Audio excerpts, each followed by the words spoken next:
Seruan ilahi Rabbi, samina wa ata'na.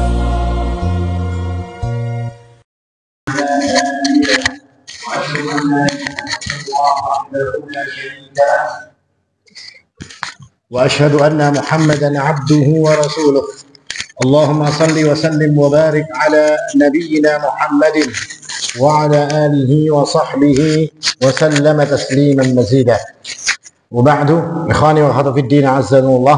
Bapak Ibu sekalian, jamaah salat maghrib Masjid Dinul Amin yang dimuliakan oleh Allah Subhanahu wa taala, kebaikan Allah Subhanahu wa taala kepada kita sehingga kembali kita bisa berkumpul di tempat yang mulia ini. Kita berharap semoga Allah Subhanahu wa taala menjadikan pertemuan kita ini adalah pertemuan yang diridhai oleh Allah Subhanahu wa taala.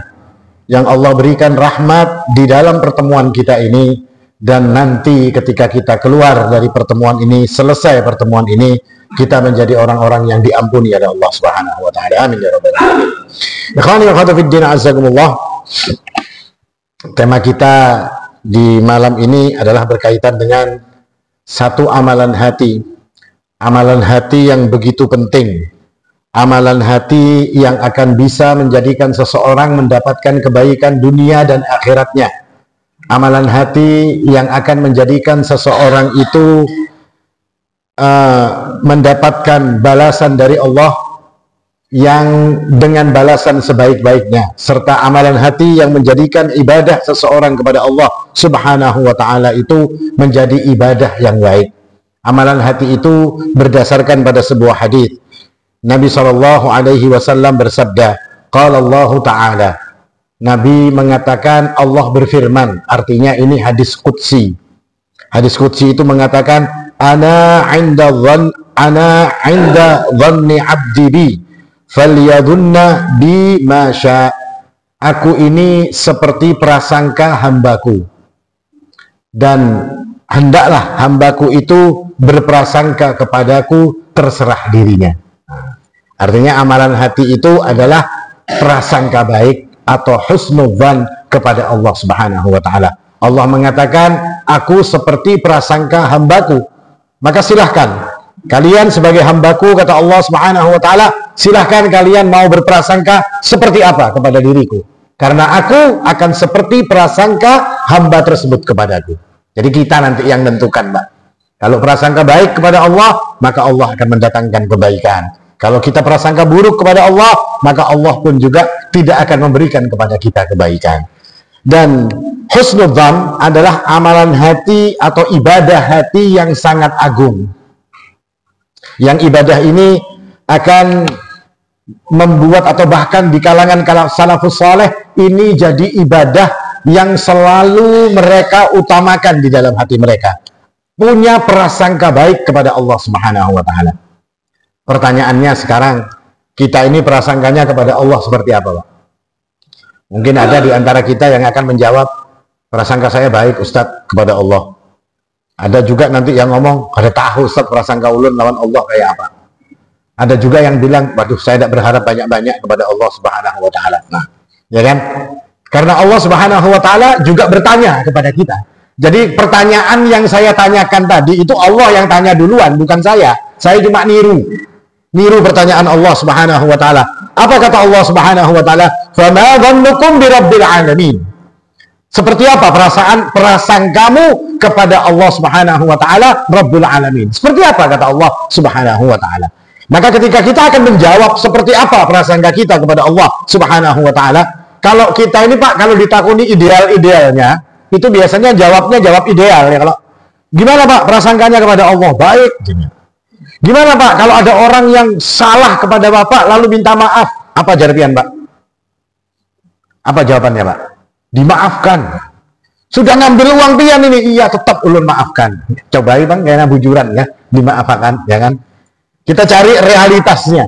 Tapi kalau idealnya kita akan ngomong seperti itu. Nah, sebelum kita tahu seperti apa husnudzan itu, maka apa arti husnudzan?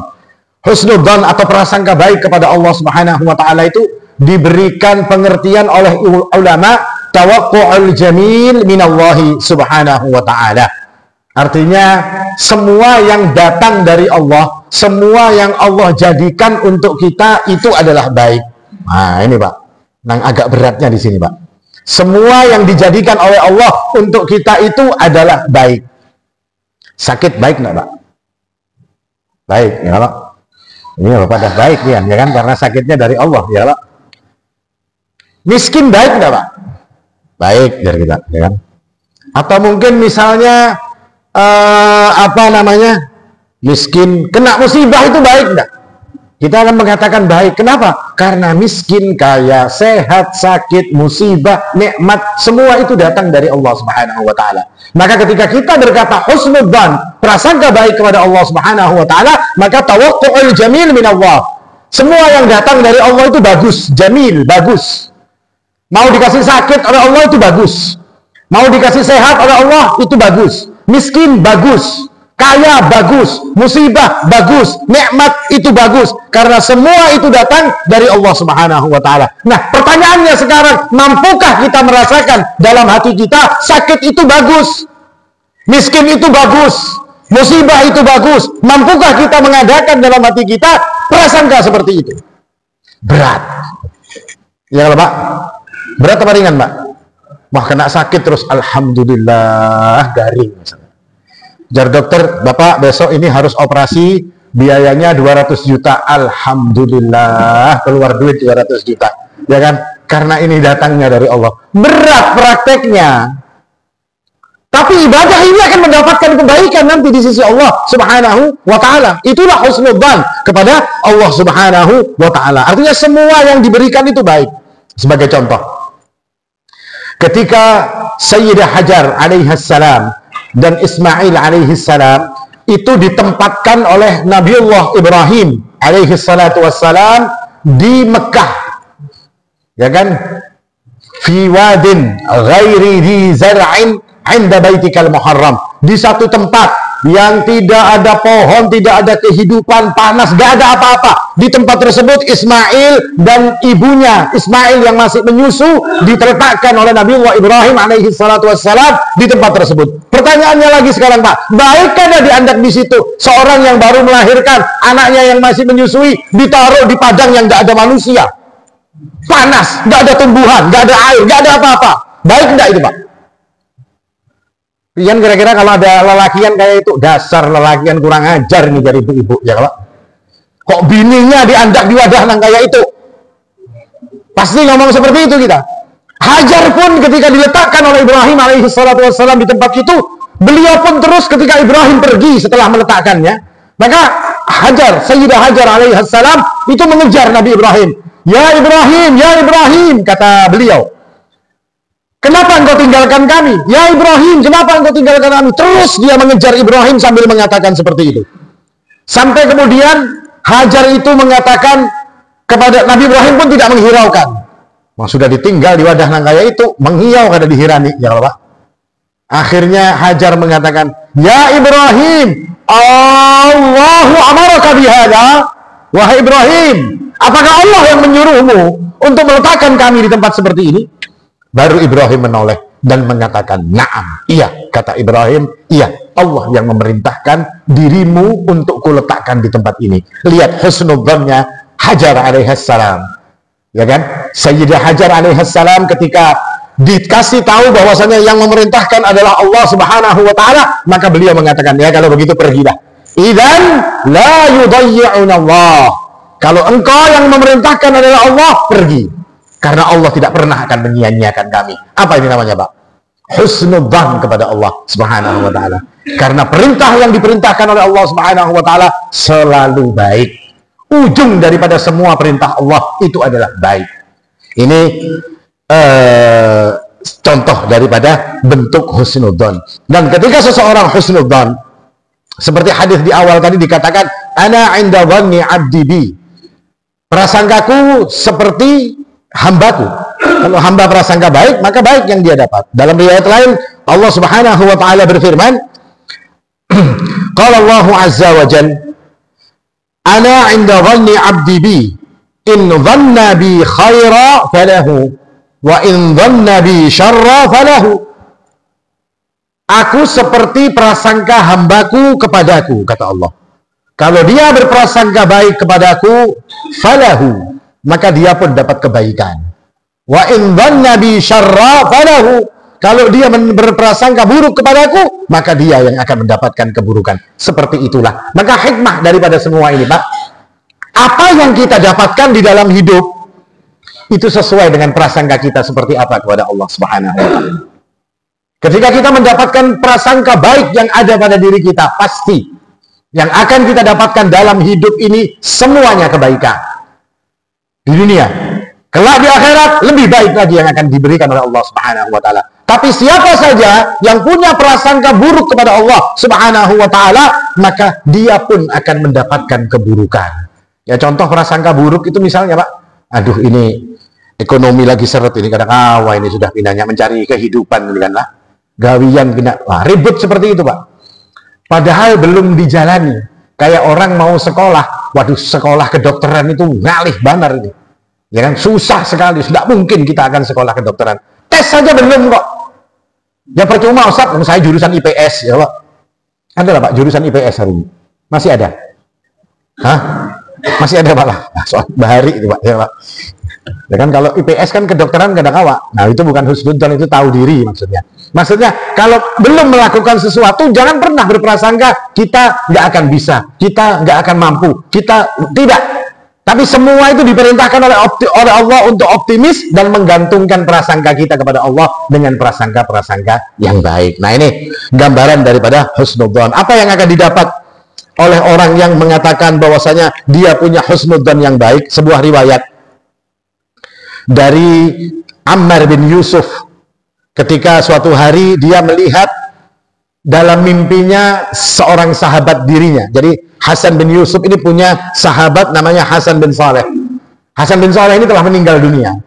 Lalu Yusuf ini tadi, Ammar bin Yusuf, mimpi ketemu sahabatnya ini tadi. Setelah dia ketemu dengan saudaranya, maka dia mengatakan, "Famada 'indaka fatukhbirna bih." Apa yang engkau dapatkan, wahai Hasan, di sisi Allah Subhanahu wa taala? Tolong kabarkan kepadaku. Ini mimpi, Pak. Jadi mimpinya orang soleh-soleh ini kadang-kadang ya bujur aja mimpi orang soleh. Maka Hasan ini tadi mengatakan, "Abshir ya akhi, bergembiralah engkau wahai saudaraku. Falam ara mithla husni dhanni billahi azza wa jal." Aku tidak pernah melihat balasan yang besar, balasan yang begitu hebat yang diberikan oleh Allah Subhanahu wa taala, lebih daripada balasan orang yang berprasangka baik kepada Allah Subhanahu wa taala. Artinya luar biasa nanti balasan yang diberikan oleh Allah Subhanahu wa taala. Bahkan kata Ibnu Mas'ud radhiyallahu anhu, beliau mengatakan, "Walladzi la ilaha ghairuh," dan demi yang tidak ada sesembahan selainnya, "ma u'tiya 'abdun mu'minun syai'an khairan min husni dhanni billahi azza wa jal." Tidaklah seorang hamba itu diberikan satu karunia yang paling besar, kata Ibnu Mas'ud. Karunia yang paling besar, karunia yang paling baik, melebihi dari prasangka baiknya kepada Allah Subhanahu wa taala. Nah, ini gambaran tentang husnudzon, prasangka baik kepada Allah. Dan ini yang harus kita bangun dalam diri kita, Pak. Dia amalan hati. Semua orang akan ngomong, "Ya, saya prasangka baik." Tapi dia amalan hati, tempatnya di dalam dada kita sini, Pak. Ini yang akan mengatakan kepada kita nanti, hati kita yang akan berkata seperti apa prasangka kita kepada Allah Subhanahu wa taala. Maka kemudian para ulama menjelaskan, untuk melatih husnudzan ini tadi, prasangka baik kepada Allah Subhanahu wa taala, maka kita perlu tahu kapan sih waktu kita ini berprasangka baik kepada Allah. Ada waktu-waktunya untuk melatih. Ketika waktu-waktu itu kita sudah bisa melatihnya, maka insya Allah di dalam hidup ini kita akan punya prasangka baik kepada Allah Subhanahu wa taala. Yang pertama, kata para ulama, kapan kita melatih husnudzan kita kepada Allah Subhanahu wa taala? Inda du'a, ketika kita berdoa kepada Allah Subhanahu wa taala. Yang kalau berdoa, Pak, keinginan untuk berdoa itu apa? Dikabulkan doanya, ya kan? Terkadang manusia itu berdoa, tapi kemudian dia merasa bahwasanya lapar sudah berdoa ada dikabul-kabulakan. Muyak sudah jadi sidin, ya Pak? Karena dikabul-kabulakan. Kenapa sampai dia mengatakan muyak, sudah lama, sudah lapah, sudah capek berdoa nggak dikabul-kabulkan oleh Allah Subhanahu wa taala? Karena dia nggak punya prasangka baik kepada Allah. Orang yang punya prasangka baik kepada Allah Subhanahu wa taala, dia tahu bahwasanya setiap doa seorang mukmin selama syarat dan ketentuannya itu dipenuhi, doanya pasti diterima oleh Allah. Doanya pasti dikabulkan oleh Allah Subhanahu wa taala. Satu dari 3 cara, kata Allah. Entah Allah langsung berikan apa yang dia inginkan, entah Allah Subhanahu wa taala menyimpannya kelak untuk di akhirat, entah Allah Subhanahu wa taala menggantinya dengan yang lebih baik, yang lebih cocok bagi diri kita. Tapi kita yang menginginkan sesuatu akhirnya sesuai dengan kehendak kita. Katanya husnudzan kepada Allah. Kalau orang yang husnudzan kepada Allah, apa yang diberikan oleh Allah itu dianggap baik dan itu yang akan diterimanya. Makanya Nabi SAW melarang seseorang itu tergesa-gesa dalam berdoa, lalu berani menilai, terus Allah tidak ngabul-ngabulkan doa saya ini. Allah tidak mewujudkan apa yang menjadi keinginan saya. Tidak boleh orang mengatakan seperti itu. Karena terkadang yang kita minta itu nggak diwujudkan seperti yang kita minta. Yang kita minta kepada Allah, ya Allah, jadikan ulun ini sugih misalnya. Tapi sampai mati gak ada sugih-sugih. Allah memang tidak jadikan kita sugih. Tapi anak kita nanti yang jadi sugih di sisi Allah, di sisi manusia. Artinya Allah memberikan kepada anak kita, kepada keluarga kita, kepada orang-orang dekat kita. Itu yang disugihkan oleh Allah Subhanahu wa taala. Kenapa? Karena Allah tahu kita ini kalau sugih kayaknya menyelayak. Ya Pak? Bahasa apa Pak menyelayak itu Pak? Hah? Layau kayaknya. Kesana kemari, ya kan? Jadi cara Allah ini bagusnya miskin aja. Kalau miskin taat ke masjid sehari 5 kali, ya kan? Kalau diulas sugihnya di diskotik ya munculnya. Nah, bahaya ini. Jadi nggak dijadikan kaya oleh Allah, tapi dia tetap rajin. Nah, ini orang yang husnudzan. Makanya ketika berdoa itu Nabi SAW mengatakan, yustajabu li ahadikum malam ya'jal. Doa-doa kalian itu akan dikabulkan oleh Allah selama kalian itu tidak tergesa-gesa. Kapan kita merasa tergesa-gesa? Ketika kita berani menilai Allah bahwasanya doaku tidak dikabulkan oleh Allah Subhanahu wa taala. Itu orang yang tergesa-gesa. Karena Allah bisa memberikannya langsung, bisa memberikannya dalam bentuk yang lain, atau Allah menyimpannya untuk kita kelak di akhirat. Nah, orang yang seperti ini dikatakan sebagai orang yang tergesa-gesa. Pian tahu kisahnya Nabiullah Ya'qub alaihi salam yang kehilangan anaknya yang bernama Yusuf alaihi salam. Dia berdoa kepada Allah Subhanahu wa taala tanpa henti, tanpa capek, dan berprasangka Allah pasti akan mempertemukan dirinya dengan anaknya. Berapa tahun dia berdoa? 40 tahun. Sampai ditegur oleh anak-anaknya. Ya kan? Apa engkau ini selalu memikirkan Yusuf sampai kamu ini jadi seperti ini wahai bapakku, sampai buta? Maka dia mengatakan, innama ashku bathi wa huzni ila Allah. Aku akan mengadukan semua kesusahanku, semua apa yang unek-unekku, semuanya hanya kepada Allah Subhanahu wa taala. Dia berdoa dan dia yakin akan dipertemukan dengan Nabiullah Yusuf alaihi salam. 40 tahun setelah dia berdoa, dia baru dipertemukan oleh Allah Subhanahu wa taala dengan anak yang dia cintai. Sabar enggak Pak kita Pak? 40 tahun disuruh berdoa. Makanya yustajabu li ahadikum ma lam ya'jal. Akan dikabulkan doa kita itu. Kapan? Selama kita tidak tergesa-gesa. Tugas kita itu cuma doa, minta kepada Allah Subhanahu wa taala. Nggak boleh kita menilai Allah kelambatan pian, ya Allah, ya kan? Nggak boleh kita gitu. Pokoknya kita minta saja kepada Allah. Sampai kapan? Sampai dikasih oleh Allah Subhanahu wa taala. Ini ulun cerita Pak lah. Abah lawan mama itu pernah cerita, mungkin saya jelasin. Abah ulun lawan mama ulun itu setelah menikah itu 19 tahun baru punya anak, dan anak yang pertamanya mati. Ya apa ini? Jadi 20 tahun lebih baru punya anak. 20 tahun. Makanya ulun ini kalau lawan sepupu-sepupu ulun ini kadang-kadang kemanakan ulun, kadang-kadang tuhainya daripada ulun. Ya Pak? Kenapa? Pangkatnya tinggi, lebih tuha orangnya, tapi padahal kemanakan. Jadi kadang-kadang mengiau ngarannya. Bah itu jar orang, kenapa kurang ajar mengiau orang tuha kok dikiau ngarannya? Hendak dikiau apa? Wanginya kemanakan. Ya kan? Nah, artinya terus tetap berprasangka baik bahwasanya Allah Subhanahu wa taala akan mengabulkan doa-doa kita. Itu yang pertama. Di dalam berdoa hendaklah berhusnudzan kepada Allah. Yang kedua, kapan kita berhusnudzan? Ketika kita ini telah melakukan amal-amal saleh. Ya kan Allah Subhanahu wa taala berfirman, "Man jaa'a bil hasanati falahu 'asyru amsalha." Orang yang melakukan kebaikan, berbuat baik, maka dia akan dibalas 10 kali lipat daripada kebaikannya. Nabi SAW mengatakan 700 kali lipat, dan Nabi juga mengatakan sampai dengan lipatan ad'afan katsirah, ya kan, lipatan-lipatan yang lebih banyak yang nggak bisa terhitung. Dalam pikiran kita, kalau kita amal, balasannya seperti itu. Maka apa yang harus kita pikirkan, Pak? Hendak dibalas 10, 700, apa tak terhingga? Hendaknya pian yang mana? 10 aja gitu, Ustaz, cukup aja ilun qanaah misalnya, ya kan? Ada yang minta 700, ada yang minta tak terhingga. Kapan itu dilakukan? Ketika kita beramal. Harapkan kepada Allah, yakinlah Allah Subhanahu wa taala akan menerima amal kita dan membalasnya seperti janji Allah. Man jaa bil hasanati falahu 'asyru amsalha.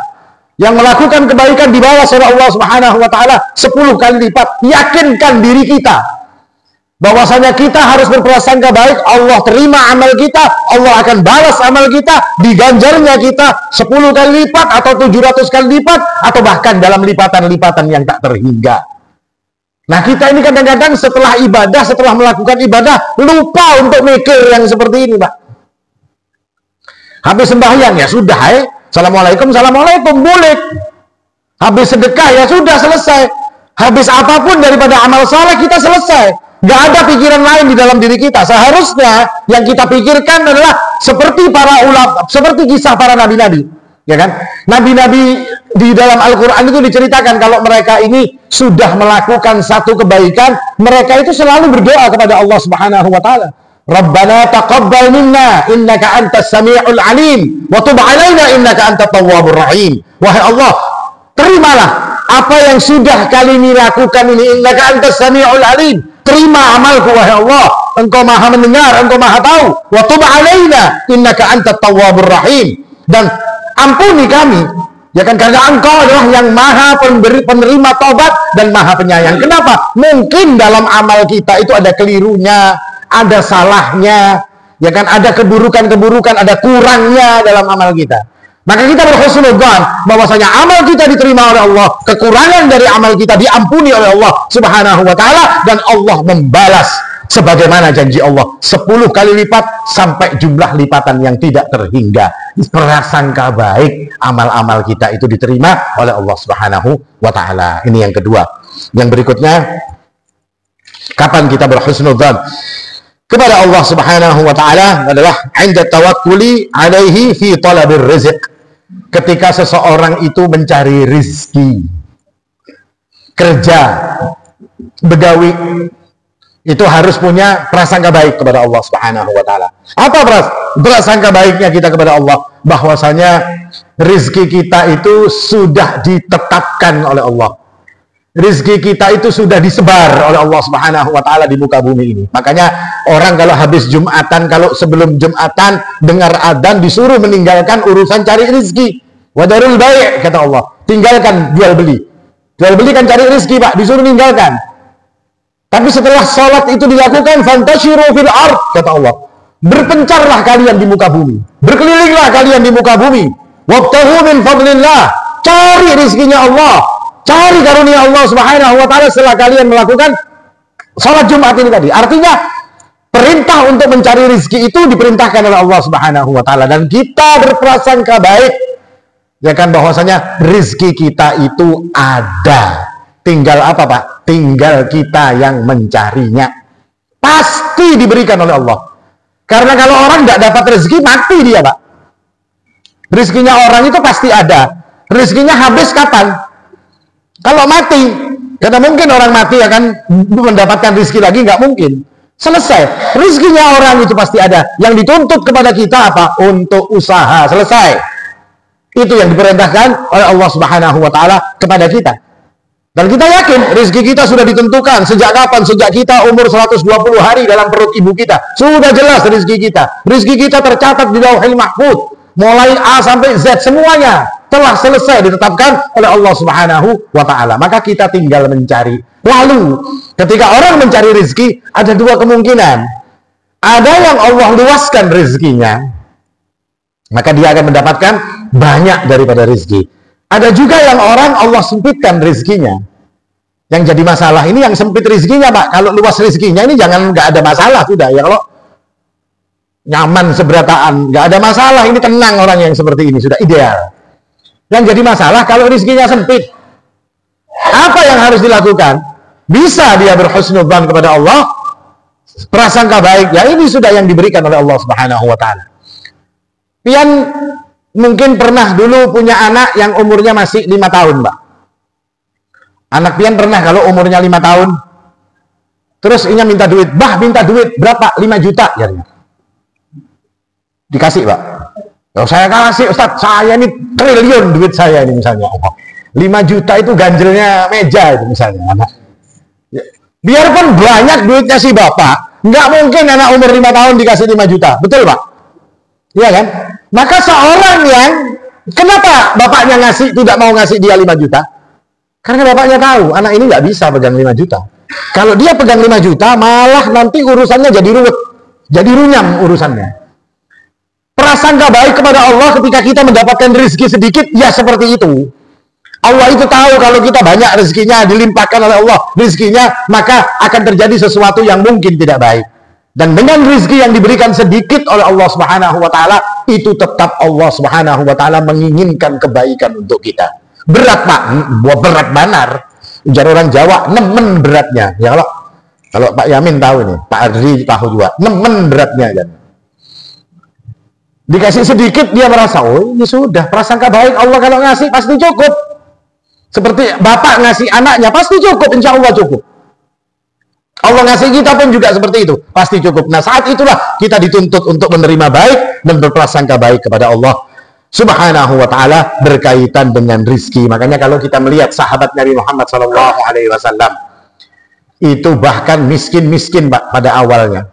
Sahabat muhajirin itu orang-orang yang meninggalkan kekayaan mereka di Makkah untuk hijrah bersama Nabi Muhammad SAW. Mereka dalam keadaan miskin, ya kan, luar biasa miskinnya.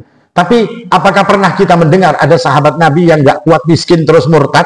Nggak ada. Oh ada sahabat Nabi yang nggak kuat miskin terus ngerampok? Nggak ada. Semuanya berprasangka baik bahwasanya Allah Subhanahu wa Ta'ala yang telah menentukan seperti ini. Nah ini yang penting, ini yang berat. Ini yang kalau kita ditakuni husnudzon Pak, husnudzon. Pas prakteknya mamuk-mamuk juga, ya kan? Pas prakteknya tidak cocok. Nah, mungkin kita melatih. Bukan saya merasa menuduh pian kada. Itu semua kita seperti itu Pak. Semua kita itu belajar. Kita sama-sama belajar untuk menunjukkan husnudzon kita kepada Allah Subhanahu wa Ta'ala. Sedikit demi sedikit dimunculkan.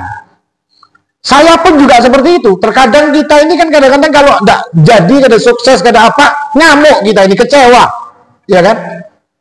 Padahal itu bukan husnudzon kepada Allah, tapi kalau husnudzon apapun yang terjadi nggak ada masalah karena Allah yang telah menentukan untuk kita. Nah ini bentuk husnudzon kepada Allah Subhanahu wa Ta'ala. Yang berapa menit lagi Pak?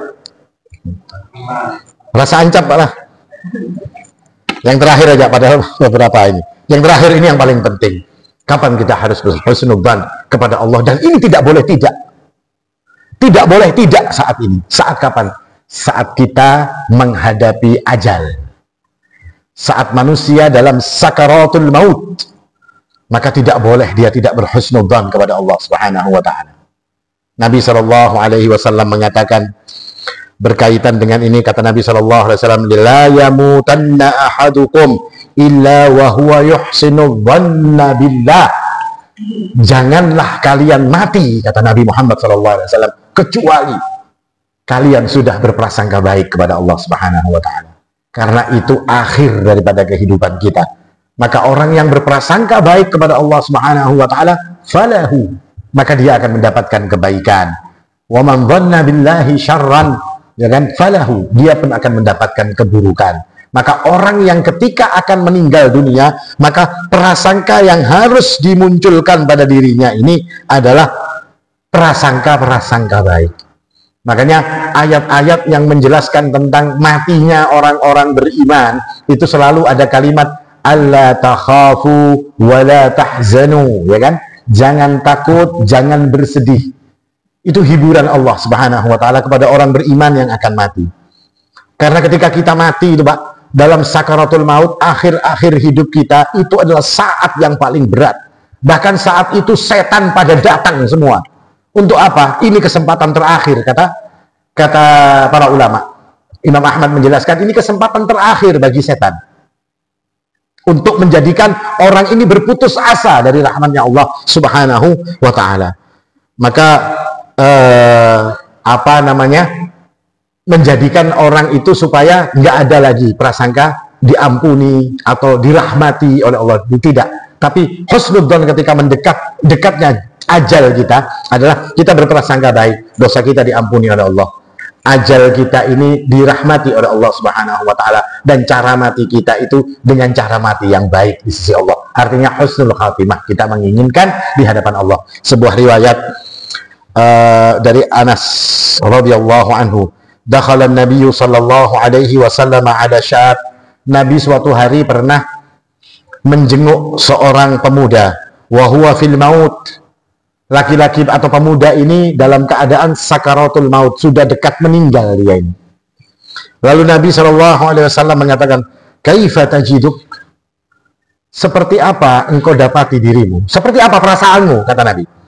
Kayak apa perasaanmu? Kata Nabi SAW. Lalu pemuda itu menjawab, wallahi ya Rasulullah, inni arjullaha wa inni akhafu dhunubi. Masya Allah. Pemuda ini, Pak, bukan orang tua. Wahai Nabi, sesungguhnya aku ini menginginkan ampunan Allah, dan aku begitu takut dengan dosa-dosa yang sudah aku lakukan.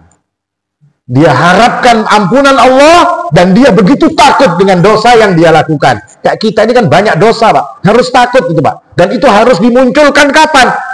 Pada saat orang itu akan mati, pada saat kita akan mati. Takut dengan dosa yang kita lakukan. Tapi tetap kita punya harapan besar. Allah Subhanahu wa taala akan mengampuni dosa-dosa kita. Faqala Rasulullah sallallahu alaihi wasallam. Lalu Nabi pun mengatakan, la yajtami'ani fi qalbi 'abdin fi mithli hadzal mautin illa a'tahu Allahu ma yarju wa amanahu mimma yakhaf. Lalu Nabi mengatakan, tidaklah berkumpul dua perkara seperti ini di hati seseorang. Perasaan mengharapkan ampunan Allah Subhanahu wa taala, rahmat Allah Subhanahu wa taala pada saat dia akan mati, dan perasaan takut akan dosa-dosanya yang akan dihukum oleh Allah Subhanahu wa taala. Tidaklah dua perkara ini, kata Nabi Muhammad SAW, berkumpul di dalam hati seseorang, kecuali, kata Nabi, Allah akan memberikan apa-apa yang dia harapkan. Yang dia berhusnudzan kepada Allah, pasti Allah akan kasih. Dan apa-apa yang dia takutkan daripada urusan itu, Allah pasti akan melindunginya. Nah, ini di saat terakhir orang. Makanya harus orang yang mau meninggal dunia itu, Pak, kalau bisa ditemani, Pak. Jangan ditinggalkan. Jadi selalu entah dibacakan Al-Quran, entah ditalkin dengan la ilaha illallah. Pokoknya diberikan semangat orang ini supaya dia nggak melenceng kepada ajakan setan. Enggak. Terus ingatkan kepada Allah, terus suruh dia berharap kepada Allah Subhanahu wa taala. Ingatkan tentang rahmat Allah, ingatkan tentang ampunan Allah Subhanahu wa taala. Suruh dia mengatakan la ilaha illallah.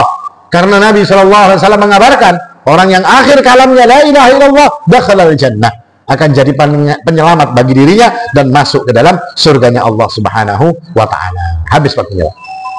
Nah, adzan sudah. Sedikit lagi, Pak. Apa yang akan kita dapatkan ketika orang itu husnudzon? Husnudzon ini karena dikatakan sebagai amalan hati, dia jadi amalan hati yang membedakan seorang mukmin dengan seorang munafik. Orang yang tidak pernah husnudzan kepada Allah Subhanahu wa taala, hati-hati. Jangan-jangan ada penyakit munafik dalam hati kita. Allah Subhanahu wa taala mengatakan, "Wa yu'adzibal munafiqina wal munafiqati wal musyrikina wal musyrikat adh-dhannina billahi dhanna saw Allah itu akan mengadab orang-orang munafik laki-laki, munafik perempuan, musyrik laki-laki, musyrik perempuan. Kenapa? Dhannina billahi dhannat sau'. Karena mereka itu orang-orang yang berprasangka buruk kepada Allah Subhanahu wa ta'ala. Maka kita tidak ingin jadi orang munafik, maka jangan sampai kita punya prasangka buruk kepada Allah Subhanahu wa ta'ala. Nah, ini